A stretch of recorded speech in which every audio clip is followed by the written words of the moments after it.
26 number में क्या कह रहा है, दो संख्याओं का गुणनफल इतना है और उसका मौसो इतना है, तो उसका लॉसो ज्ञात करना है। मौसो दिया हुआ है, गुणनफल, दोनों संख्याओं का गुणनफल दिया हुआ है, लॉसो निकालना है। तो क्या करेंगे हम, मौसो से गुणनफल को भाग दे देंगे, जो बचेगा वो हम लोग का लॉसो हो जाएगा। ठीक है, 86 70 को हम लोग 17 से भाग देंगे। ठीक है, तो कितनी बार कटेगा, 17 5 6 85 हो गया, 86 में से 85 चला गया, 1 बचा, 1 पर 7 17, 17 का 17 बच गया, 0 0 हम डाल देंगे, तो कितना हो गया 510। समझ में आई बात, यानी कि लॉसो निकला हम लोग का 510, ऑप्शन नंबर डी, 26 का ऑप्शन नंबर डी। ठीक है, 27 नंबर में क्या कह रहा है, 6 8 और 22 का लॉसो और मौसो का अनुपात ज्ञात करना है। 6 8 22 का लॉसो निकालना है और उसके बाद मौसो निकालना है, फिर उसका अनुपात निकालना है। तो लॉसो और मौसो निकालने के लिए हम क्या करेंगे, पहले गुणनखंड करेंगे, अभाज्य गुणनखंड, 2 तिया 6, 8 का क्या हो जाएगा 2 2 और 2, 8 हो गया, 22 का क्या हो जाएगा 11 दूनी 22। ठीक है, तो लॉसो में क्या क्या आ जाएगा, जैसे 2 को लेना है, 2 को सबसे ज़्यादा 2 किस में, इसमें है 3 ठो 2, तो 3 ठो 2 को लेंगे मतलब 8। उसके बाद 3 को भी लेना है, 1 ठो 3 है, उसके बाद 2 हमने ले लिया, 2 ले लिया, 3 भी ले लिया, अब 11 एक ही है तो 11 ले लेना है। ठीक है, समझ में आई बात। अब उसके बाद गुना कर देते हैं, 8 तिया ये हो गया 24। ठीक है, तो 11 चौका 44 का 4 हाथ में रहा, 4 11 दूनी 22 और 4 26। लॉसो निकला मेरा 6 8 22 का लॉसो कितना लेगा 264। मौसो भी तो निकालना है, मौसो में हम क्या करते हैं, सबसे छोटा को लेते हैं, जैसे 2 को लेंगे तो सब में 2 होना चाहिए, ये 2 यहाँ भी है, यहाँ भी और यहाँ भी है, तो हम 2 को ले लेंगे। उसके बाद अगर 3 की बात करें तो क्या 3 सब में है, नहीं है, 11 सब में है, नहीं है, तो नहीं लेना। यानी कि 6 8 और 22 का जो मौसो निकला वो 2 निकला, लॉसो निकला 264 और मौसो निकला 2। अब बोला कि लॉसो और मौसो का अनुपात, पहले लॉसो फिर मौसो, तो पहले लॉसो को लिखो ऊपर में 664 और नीचे में मौसो लिखो। अगर पहले मौसो बोलता तो हम फिर इस 2 को पहले लिखते। समझ में आई बात। अब इसको काट देंगे, 2 1 का 2, 13 दूनी 26 और 2 132, ऊपर आया 132 नीचे आया 1, तो हम लिखेंगे 6 8 और 22 का लॉस और मौसो का जो अनुपात निकला वो निकला 132 अनुपात 1। कितना 132 अनुपात 1, तो कहाँ option number A, option number A. ठीक है, चलो 28 नंबर। अब 28 नंबर में क्या कह रहा है, 96 का अभाज्य गुणनखंड क्या होगा, 96 का अभाज्य गुणनखंड क्या होगा, हम इसको देख के ही बता देंगे। ठीक है, 96 में 8 देखो ये इसमें 4 ठो 2 है, 2 ठो 3 है, यहाँ 3 ठो 2 है, 3 ठो 3 है, 5 ठो 2 है और 1 ठो 3 है, तो यही होगा ऑप्शन में। क्यों, क्योंकि 5 ठो 2 को गुना करेंगे तो कितना 32 हो गया, अब 32 दिया 96, यही होगा। तो 28 का ऑप्शन नंबर सी। ठीक है, 29 नंबर, 29 में क्या कह रहा है, 0.3 पर बार है, इसका परिमेय रूप में लघुत्तम रूप, परिमेय रूप में लघुत्तम रूप, तो इसका पहले परिमेय बनाएंगे, इसको परिमेय संख्या बनाएंगे। तो परिमेय संख्या बनाने के लिए क्या करते हैं बताए थे, दशमलव के बाद कितना अंक, 1 अंक है, 1 अंक पर बार है, तो हम क्या करेंगे, अंक क्या 3 है ना, तो 3 लिखो और नीचे में 9 लिखो। ठीक है, अब इसको काट दो, 3 का 3, 3 तिया 9, यानी 1/3, 1/3 0.3 पर बार का लघुत्तम परिमेय रूप है, परिमेय रूप का परिमेय का लघुत्तम रूप है। असल में 3/9 है, उसको हमने आगे बढ़ाया तो 1/3 हो गया। ठीक है, तो 1/3 ऑप्शन नंबर कितना है, सी नंबर, 29 का सी नंबर। ठीक है, आगे बढ़ते हैं। Question number 30। क्वेश्चन नंबर 30 क्या कह रहा है, 7 जोड़ 3√2 है, क्या है, परिमेय संख्या है, अपरिमेय संख्या है, भिन्न संख्या है या पूर्णांक है। तो ये हम लोग का अपरिमेय संख्या है। क्यों, क्योंकि इसके अंदर एक √2 है। √2 मेरा अपरिमेय संख्या है। √2 को हम 3 से गुना करेंगे तो ये पूरा अपरिमेय हो गया। साथ में हम अपरिमेय संख्या को जोड़ेंगे तो ये भी क्या हो गया, अपरिमेय हो गया। ठीक है, 30 का ऑप्शन नंबर बी, अपरिमेय संख्या। 31 नंबर में कह रहा है, निम्न में से कौन परिमेय संख्या है, इनमें से कौन परिमेय संख्या है, यानी कि ज़्यादातर अपरिमेय संख्या है, इनमें से एक ही जो परिमेय संख्या है। √5 ये अपरिमेय संख्या है। 2√3, √3 चूंकि अपरिमेय संख्या है तो 2√3 भी अपरिमेय संख्या हो गया। √5 चूंकि अपरिमेय संख्या है तो 4 में से हम √5 को घटाएंगे तो जो मिलेगा वो भी अपरिमेय संख्या ही मिलेगा। उसके बाद है √16, तो √16 ही मेरा एक परिमेय संख्या है। क्यों, क्योंकि इसको हम लोग रूट से बाहर कर सकते हैं। √16 को हम लोग लिखेंगे 4 × 4, तो 4 का जोड़ा लग गया, रूट से बाहर एक 4 आ जाएगा। ठीक है, यानी √16 का जो वर्गमूल होता है वो 4 होता है। इस तरह से ये √16 एक परिमेय संख्या है। ठीक है, आगे समझिए। क्वेश्चन नंबर 32, 0 और 50 के बीच विषम संख्याओं की संख्या है, विषम संख्याओं की संख्या है। देखो ये क्वेश्चन भी हम लोगों का एपी से है। ठीक है, कहाँ से है, एपी से है, चैप्टर नंबर 5। इसमें हम लोग का 0 खैर बना देते हैं यहाँ। ठीक है, बता दे रहे हैं 0 और 50 के बीच विषम संख्याओं की संख्या। तो विषम संख्या 0 और 50 के बीच कौन कौन है, तो 0 तो विषम संख्या नहीं है, समना विषम है। 1 से शुरू करते हैं, 1 मेरा विषम संख्या है, 2 नहीं, 3, 5, 7, 9, इस तरह से 49 तक ये सारे क्या है, विषम संख्या है। नहीं तो कह रहा है कि ये सब के सब कितना ठो है, 1 2 3 4 5, इस तरह से कितना ठो है। ठीक है, तो इस तरह के संख्याओं को निकालने के लिए हम लोग क्या करते हैं, इस तरह के संख्याओं को निकालने के लिए हम लोग एपी का फॉर्मूला अप्लाई करते हैं। ये मेरा प्रथम पद, द्वितीय पद, तृतीय पद और ये अंतिम पद। ठीक है, प्रथम पद, द्वितीय पद यानी एपी में हम लोग का दिया हुआ रहता है और अंतिम पद दिया हुआ रहे तो हम लोग पदों की संख्या को ज्ञात कर सकते हैं।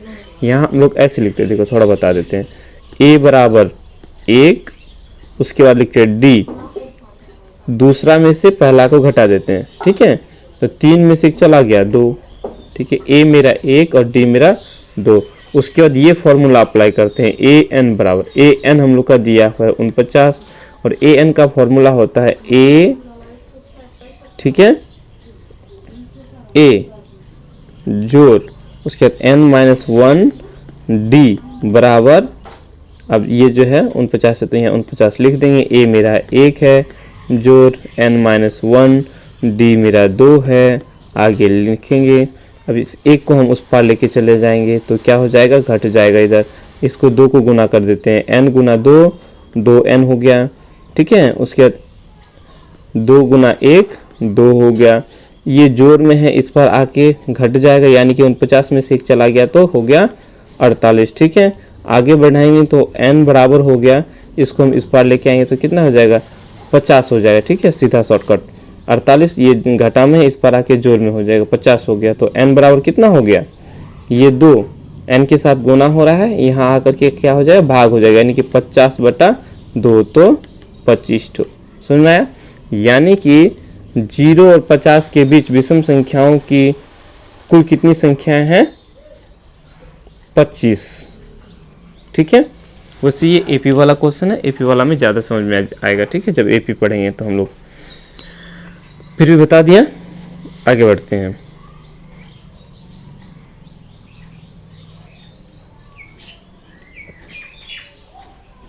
कितना हो गया, 32 हम लोग का हो गया। नहीं, अब 33 नंबर।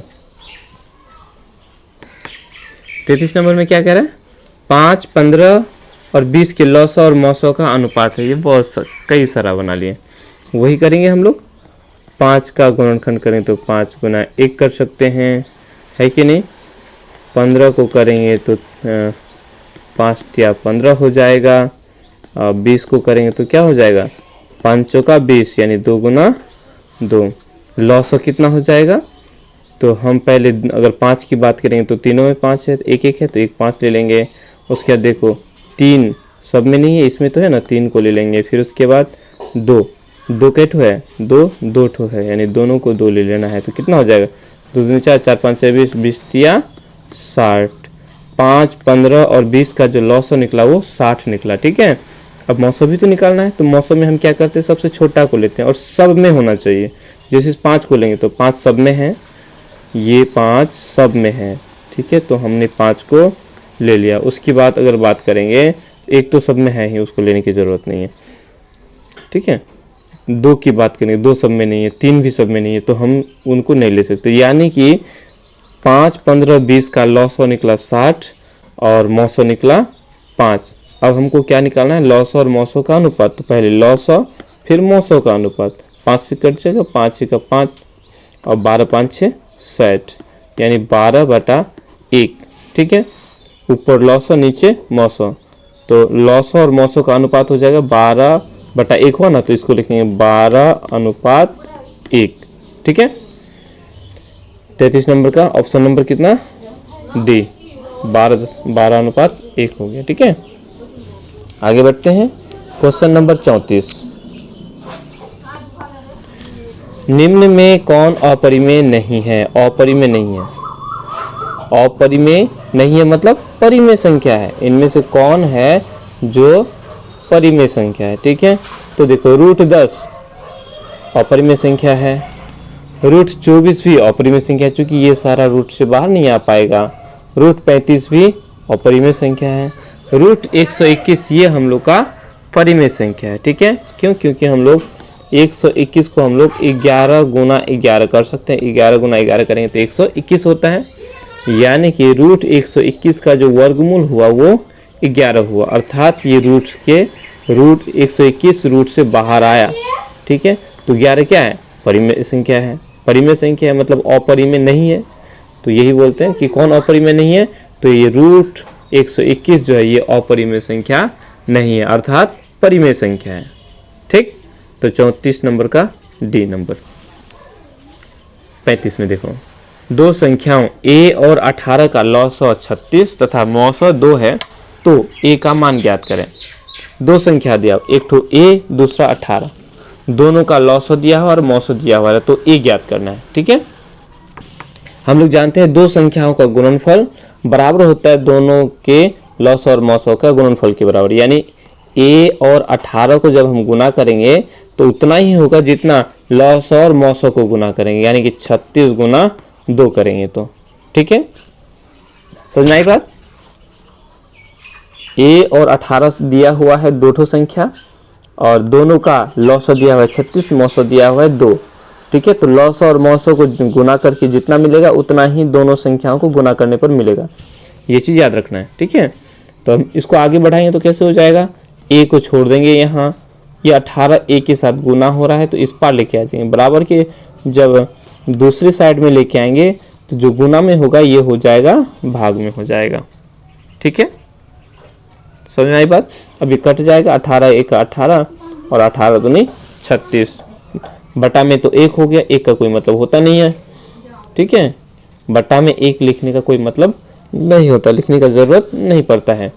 अब ऊपर क्या हो गया, 2 गुना 2, तो 2 दूनी 4, यानी कि a जो है 4 निकला मेरा। ठीक है, तो ऑप्शन नंबर सी, 35 का ऑप्शन नंबर सी।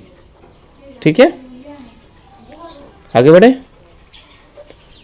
आगे बढ़ते हैं। क्वेश्चन नंबर 36, क्वेश्चन नंबर 36 में कह रहा है p तथा q दो अभाज्य संख्या है तो उनका मौसव है। अभाज्य संख्याओं का मौसव हमेशा ही एक ही होगा। ठीक है, क्योंकि अभाज्य संख्याओं में उभयनिष्ठ गुणनखंड सिर्फ एक ही होता है, एक के अलावा कुछ तो होता नहीं है कि नहीं। जैसे 5 और 7 की बात करें तो इन दोनों में उभयनिष्ठ गुणनखंड क्या हो सकता है, एक ही तो होगा। जैसे 5 बराबर 5 गुना 1 करेंगे, 7 को 7 गुना 1 करेंगे, तो दोनों में क्या है, सिर्फ एक ही तो है, एक के अलावा कुछ है क्या कॉमन, उभयनिष्ठ है, नहीं है। 5 इसमें तो नहीं, इसमें 7 है, इसमें तो नहीं है। ठीक है, तो P और Q दो अभाज्य संख्या है, तो उनका मौसो क्या हो जाएगा, मौसो 1 होगा। ठीक है, चलो आगे बढ़े। क्वेश्चन नंबर 37, सबसे छोटी अभाज्य और सबसे छोटी भाज्य संख्या का गुणनफल। सबसे छोटी अभाज्य संख्या कौन है? सबसे छोटी अभाज्य संख्या हम लोग का 2 है ना, ये मेरा अभाज्य संख्या है। और सबसे छोटी भाज्य संख्या क्या है? सबसे छोटी भाज्य संख्या 4 है। ठीक है, तो 2 और 4 का गुणनफल क्या होगा? 8। तो सबसे छोटी अभाज्य संख्या और सबसे छोटी भाज्य संख्या का गुणनफल 8, यानी कि ऑप्शन नंबर सी। ठीक है, चलो आगे बढ़ते हैं। क्वेश्चन नंबर 38, निम्न में कौन सी अभाज्य संख्या है? 5 से काट लिया हम लोगों ने, 6 से कटेगा नहीं, 7 से देखते हैं। तो 29 मेरा अभाज्य संख्या 3 बचा 3 पर 0 30 कटने वाला नहीं है। 28 बच गया 2, 25 तो कटेगा, 16 भी कटेगा, 15 भी कटेगा, 25 5 का पारा में कटेगा 7, 16 बच गया 3, 10 से 7 चलेगा 3, 3 पर 0 30, 7 चौका 15, 28 हो गया। 3 का पारा में कटेगा, 5 का पारा में कटेगा, है कि नहीं? इसमें बच गया ऑप्शन नंबर 2 अभाज्य संख्या 2 पर 21, 7 21। आगे बढ़ते हैं यहाँ से 43। ठीक है, क्वेश्चन नंबर 39, 143 कटेगा किसी से? 3.2 पर 143 पर 12, 143 ये 11 से कट जाएगा। यह 11 एक पूर्णांक 11 एक परिमेय संख्या है, 11 चलेगा बच गया 3, 3 अपरिमेय संख्या 33, 11 में से। तो ये है हम लोग का परिमेय संख्या। क्या है? परिमेय संख्या। पूर्णांक तो देखो नहीं, 5005 में कितने अभाज्य गुणनखंड है? या तो माइनस वाला होगा, 5 है, 7 है, 11 है और 13 है, मतलब 1 2 3 4 संख्या, वो तो एक गिनती वाला संख्या होगा, है कि नहीं? तो गिनती में तो कभी 1.1 बोलते नहीं। ऑप्शन नंबर कितना? 1 2 3 4 इस तरह से गिनती करके जाते हैं कि नहीं? यानी कि तो ये हम लोग का क्या है? परिमेय संख्या हो गया। ऑप्शन नंबर क्या है? अपरिमेय संख्या नहीं है, ये अपरिमेय संख्या में बार नहीं लगता है। इसको हम लोग 3.2 अगला 3.27 पर बार कितने दो अंकों की संख्या 3 से विभाज्य है बदल सकते हैं। ठीक है, कितने ये क्या हो गया? 2 अंकों की संख्या 3 से विभाज्य है, अर्थात 3.2 पर बार जो है ना, ये हम लोग का एक परिमेय संख्या। ठीक, चलो इससे रिलेटेड नंबर बी, ये हम लोग का एपी में आ जाएगा। ठीक है, 40 नंबर में क्या लिखा हो? तो इसको अभी पूर्णांक m के लिए सम संख्या का रूप है। ठीक है, देखो ये बहुत बार पूछा, कितने दो अंकों की संख्या 3 से विभाज्य है, पूछा है 22 में। इसके लिए सबसे पहले हम लोग को पता करना पड़ेगा किसी पूर्णांक m के लिए कैसे बनाएंगे, संख्या का रूप बना देते हैं। m एक पूर्णांक, 2 अंकों की संख्या एक पूर्णांक है, 3 से विभाज्य। m मेरा पूर्णांक है, तो पूर्णांक बोले तो वो 2 अंकों की संख्या 3 से विभाज्य कहां से शुरू होता है? 12 से शुरू होगा, भी हो सकता है कुछ भी, मतलब 12 से पहले क्या 10 2 हो सकता है, 10 और 11 तो 3 से 4 5 कटेगा नहीं, मतलब 12 से शुरू हो सकता है पूर्णांक ना, है ना? 12 15 तो पूर्णांक है, तो ये सम संख्या विषम संख्या दोनों है। तरह से लास्ट में कहां तक जाएगा? सम संख्या का रूप होगा कौन? अगर हम m जोड़ 1 यानी कि इन 12 से लेकर 99 जोड़ देंगे तो क्या ये सम संख्या हो जाएगा? 1 में 2 जोड़ने से क्या होगा? नहीं होगा। 2 में 2 जोड़ने से तो होगा, 3 में 2 जोड़ने से सम संख्या होगा। ये पता करना है, नहीं होगा। ये पता करने के लिए ये हम लोग का एपी में आ जाए, इसको ऐसे बनाते हैं। का रूप नहीं हो सकता, क्यों? ये हम लोग को पता चल गया कि 12 15 18 21 और लास्ट में 99 से गुना करेंगे तो सम संख्या मानते हैं। ठीक है, ये बराबर 12 हो जाएगा, जोड़ेंगे फिर उसके बाद क्या हो जाएगा? दोनों को घटाएंगे, 15 में से 12 चला गया, कितना बचेगा? 2m मेरा सम संख्या, इसमें से 1 घटा देंगे तो विषम संख्या हो जाएगा। क्या है? d क्या है? ये सम संख्या होगा, 2 में समझेंगे। ठीक है, 2 समझ लेते हैं। m ही मेरा सम संख्या, ये लास्ट में है, ये an है। m मेरा अगर 1 हो जाए क्या होता है इसको भी बताएंगे। ठीक है, m मेरा 2 होगा, हम लोग का 4 हो जाएगा, निकालना है। m मेरा अगर 3 हो जाए तो क्या हो जाएगा? ठीक है, तो ये जो है हम लोग का, तो m मेरा पूर्णांक है और b का प्रश्न है, हम पूर्णांक को हम 2m करते हैं तो क्या मिलता है? सम संख्या ही मिलता है। क्या मिलता है? सम संख्या ही मिलता है, अर्थात सम संख्या का जो रूप होगा वो कौन सा होगा? 2m के ही रूप का होगा। ठीक है, आगे बढ़ते हैं।